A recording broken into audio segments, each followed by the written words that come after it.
আসসালামু আলাইকুম ভিউয়ার্স, নতুন আরো একটি তথ্যমূলক ভিডিওতে আপনাদের সবাইকে স্বাগতম। আশা করি সবাই ভালো আছেন। আজকে ভিডিওতে কালকের আপডেট সম্পর্কে অনেকে জানতে চাচ্ছেন, অনেকে আমাকে বলতেছেন আপু কালকে যে আপডেটটা দিয়েছে বিএফএস গ্লোবাল থেকে সেই বিষয়ে আপনি জানেন কিনা। হ্যাঁ, পড়েছি আমি সেই আপডেটে তো আগের মতোই বলা হয়েছে যে তারা তাদের সমস্ত কাজ স্থগিত রাখছে, এখন কোনো রকম অ্যাপয়েন্টমেন্ট দিবে না। আরও বলেছে যে কাগজ যাচাই বাছাই করা হবে, তাদেরকে অ্যাপয়েন্টমেন্ট দেওয়া হবে এবং ভিসা দেওয়া হবে। আর লাস্টের দিকে তারা একটা কথা বলছে, 22শে অক্টোবরের পর থেকে যেসব নুডলসটা ইস্যু হয়েছে তাদেরকে দিলে স্পেশালভাবে তাদেরকে অ্যাপয়েন্টমেন্ট দেওয়া হবে। এখন এখানে আপডেটেতে তেমন কিছুই বলা হয়নি যে যারা পুরাতন আছে বা যারা দীর্ঘদিন ধরে অ্যাপয়েন্টমেন্ট আর ভিসার জন্য অপেক্ষা করতেছে তাদের তো কোনো লাভই হয়নি। তারা এই আপডেটের মাধ্যমে সতর্ক করে দিছে যাতে আপনারা বিএফএস গ্লোবালে চাপ প্রয়োগ যাতে না করেন। আপনাদের কাজ স্থগিত আছে, এখন আপনারা আপনাদের মধ্যস্থকারীর সাথে যোগাযোগ করুন। আপনার মালিক যদি চায় তাহলে আপনি ইটালি যেতে পারবেন। অর্থাৎ মালিক চাইলে আপনাকে অ্যাপয়েন্টমেন্ট দেওয়া হবে, মালিক চাইলে আপনাকে ভিসা দেওয়া হবে। এখানে সম্পূর্ণ জিনিসটা নির্ভর করতেছে আপনার ইটালিয়ান মালিকের উপরে। তিনি যদি আপনাকে নিতে আগ্রহী হয় বা মালিক যদি প্রেপোতেরেতে গিয়ে কনফার্ম করে আসে তাহলেই আপনি দেশে বসে সব সুবিধা পেয়ে যাবেন।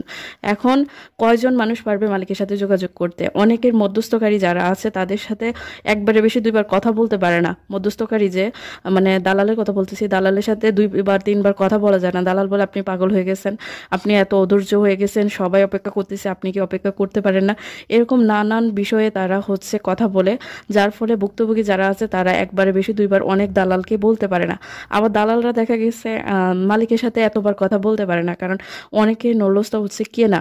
তো মালিকের এত প্যারা তো দরকার নেই। মালিকরা চাইলেও কিন্তু এখন জামালায় পড়তে চায় না, একবারে বেশি দুইবার প্রেপোতেরিয়াতে যাইতে চায় না। যেসব মালিকরা সলিড, তারা তো প্রেপোতেরিয়াতে গিয়ে কনফার্ম করছে যে আমার শ্রমিকের প্রয়োজন, তারা অলরেডি অনেক শ্রমিক ইটালিতে নিয়ে গেছে। এখন কারা পড়ে রয়েছে? যাদের কাজ এখনো সামনের দিকে এগোয়নি বা যাদের যাচাই বাছাই এখনো হয়নি বা যেসব মালিকরা বেশি আকারে গুরুত্ব দেখাইতেছে না, তাদের কাজই তো স্থগিত পড়ে আছে। এখন আপনার মালিক যদি আজকে গিয়ে কনফার্ম করে আসে বা প্রেপোতেরিয়াতে গিয়ে চাপ দেয় তাহলে কালকেই আপনাকে বিএফএস গ্লোবালে ডাকাবে। এখন সম্পূর্ণ কাজটা নির্ভর করতেছে মালিকের উপরে। আর এই কথাটাই বারবার বিএফএস গ্লোবাল তাদের নোটিশে উল্লেখ করে দিতেছে যে মালিক যদি চায় তাহলে আপনার অ্যাপয়েন্টমেন্ট হবে, মালিক চাইলে আপনার ভিসা হবে। এর বাহিরে কেউ কিছু করতে পারবে না। এখন প্রশ্ন সেটা যে মালিক কি চাইবে? সব মালিক কি চাইবে? অবশ্যই চাইবে না, কারণ অধিকাংশ নুডলসটাই ফেক। অধিকাংশ নুডলসটার কোনো অরিজিনাল মালিক নেই। অধিকাংশ নুডলসটা সঠিক হওয়া সত্ত্বেও সেগুলো রিজেক্ট, কারণ সেগুলোর স্থায়ী কোনো মালিক নেই, সেগুলোর কোনো ভেরিফিকেশন নেই। তো তারা কি করবে? তাদের তো অবশ্যই একটা সিদ্ধান্তের প্রয়োজন যে আপনাদের কখনোই ভিসা হবে না, আপনারা রিজেক্ট, আপনারা ইটালিতে যেতে পারবে না। তাহলেও কিন্তু বিষয়টা অনেকটাই আমাদের জন্য ভালো হতো যে না, তারা আপনাদেরকে এভাবেই ঝুলিয়ে রাখছে।